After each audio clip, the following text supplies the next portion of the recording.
Sophie Cunningham goes in the post-game press conference and confirms what we've all known all along. This locker room is split, and she uses the term different islands going on in this locker room. It turns out that Christy Sides and all of those toilet paper mummy activities, all those scavenger hunt activities, the wiffle ball coming back from the Olympic break, it turned out that those stupid games actually played a big part, along with Erica Wheeler's veteran leadership, keeping this locker room, keeping this team together. So now we're here, Caitlin Clark, the walking billboard of everything the WNBA claims it wants but somehow can't seem to protect, is still showing up, still scoring, still being gracious in the middle of what feels like a professionally sanctioned hazing ritual. This woman has the humility of a saint, the work ethic of a machine, and the patience of someone who's clearly had media training from heaven. What is going on with the Indiana Fever? Is tensions mounting? Did Sophie Cunningham just expose the truth that's going on with the Indiana Fever? Is there some turmoil brewing? Is there issues in the locker room? And we talk about this. We are circled on everybody's schedule. Everyone, no one likes us, right? So everyone in our locker room, that's the only type of people that we have that we can lean on. And we got to be better in that area. We have got to stay disciplined. We have to stay focused. We need to get consistent, and we got to lean on each other. And I think that we've kind of wavered a little bit on that. We have our own islands, but as one of the leaders on the team, I got to do a better job of grouping people. And somehow she's being treated like she's a problem of math isn't Matt and the reason fans are obsessed isn't some viral fluke. It's because Caitlin is a once in a generation star with personality that doesn't scream diva, but instead whispers, "Hi, I'm here to raise the standard," while smiling and signing autographs. Sophie Cunningham, in the post-game interview, speaks on this team and the islands within the locker room. Everybody's on their own little island. We're going to get back to that real quick. Listen to what Stephanie White said in the offseason. One of her thousands of interviews that I called out. Stop doing interviews. I want some wins. One of her 1,000 million interviews during her press run in the offseason. People are drawn to her because she radiates normally and charm, the kind of human decency that feels like it was hand-delivered by her Midwest upbringing and baked into a casserole. She's not just skilled, she's good in the moral sense, which in today's sports landscape is basically mythical. Really interesting comments from Sophie Cunningham. And yes, you kind of have to read between the lines a little bit, but I also think it is a pretty clear admission, just without detail, of what has been going on with the Indiana Fever this season. And it is not good at all. It makes it really, really difficult for teams to put together winning performances when you have all of this going on. And no, I'm not even talking about the distraction of Caitlin Clark and her injury and other things, although that plays a part as well. But she also does make a comment that I think is important in terms of who the Indiana Fever are as a team and how that makes things more difficult as well. So I want to take a listen. I'm not sure Sophie meant for it to come out like that, but it's something I have suspected for a while. Maybe about 4 weeks now. It's something that Jason Whitlock jumped face head first into deep and the other day on at the locker room of the Fever. And just to keep it real, I agree with him on this. I think there are some preferences in the locker room where these young ladies differ in how they handle or how their preferences in their personal lives, and the locker room is divided. I'm not sure Sophie meant for it to come out like that, but it's something I have suspected for a while.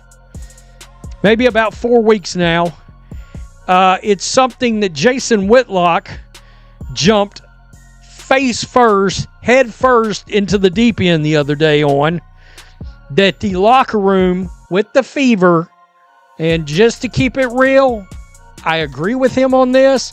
I think there are some preferences in the locker room where these young ladies differ in how they handle or how their preferences in their personal lives, and the locker room is divided. Let's talk about what's happening on the ground, or rather in the locker room, where a piece is apparently as scarce as a technical foul on her attackers. The Fever front office is out here rearranging deck chairs on the Titanic, while the franchise's crown jewel is being elbowed, hacked, and subtly exiled within her own team Forget building chemistry. They're building resentment like it's an HGTV series called Flip This Roster.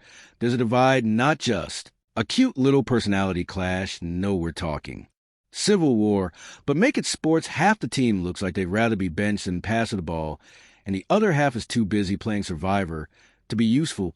Let's not sugarcoat it. The system is a mess. This isn't development, it's derangement. This is like handing Einstein a crayon and locking him in a toddler classroom. Caitlin's court vision is being wasted on players who'd rather brick than blinker direction the game plan seems to be. Ignore the obvious superstar force low percentage shots, and Hope Clark can clean it up in post-game interviews.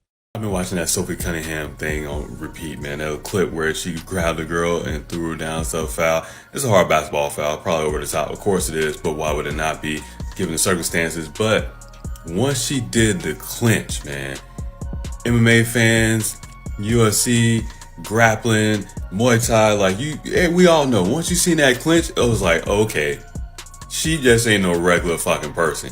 She knows something. She got some skills, and I guess she has like a black belt in Taekwondo or some shit like that, which is wild. And apparently she was the kicker on a high school football team. She doesn't need to throw chairs or tweet shade. She just needs to pull a Magic Johnson move, not to smile, and wave magic to this coach goes, or I go magic, because that's where subtlety has left the building, and polite silence isn't fixing the league, is eating off her image. The front office is cashing the attention checks, and somehow she's expected to keep smiling while teammates side her like she just stole their spot in line at the buffet. Let's be real. Every star has a moment where they choose to either carry the broken system or break it to rebuild it. What's wild is the amount of restraint she shows. Most stars in her position would have already filed a formal complaint, gone on a cryptic Instagram story spree, and pulled an "I'm not mad, just disappointed" podcast drop. Caitlin, she just keeps showing up head down, taking hits like a pro boxer who forgot she signed up for basketball. She deserves an award just for surviving the daily chaos and still managing to be gracious. Impressors. What's interesting is everybody hates them for multiple reasons, but the one I want to talk about when she said about circled on the schedule that I think is important, because it's easy to look from the outside and be like, well, that shouldn't matter. And it shouldn't matter, but it does. And what I mean is, we're all human, and not everybody's athletes don't.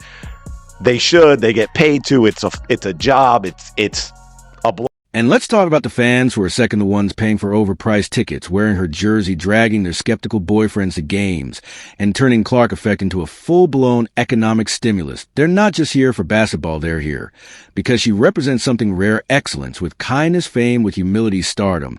Without the ego trip, she makes people believe in sports again, like it's more than just drama and marketing stunts, and yet she's stuck in a situation where the very institution benefiting from her is too cowardly to protect her. And please don't hit us with the "she's a rookie" excuse. At some point you stop pretending this is just another rookie, and you start acknowledging that this is your league's golden goose, and right now the goose is getting cooked. She needs support, not just the "you got this girl" kind, but actual structural support, a coaching philosophy that isn't allergic to her strengths. Teammates that actually want to win, not sabotage. A front office that remembers its job isn't just managing the cap space, but managing the team dynamic.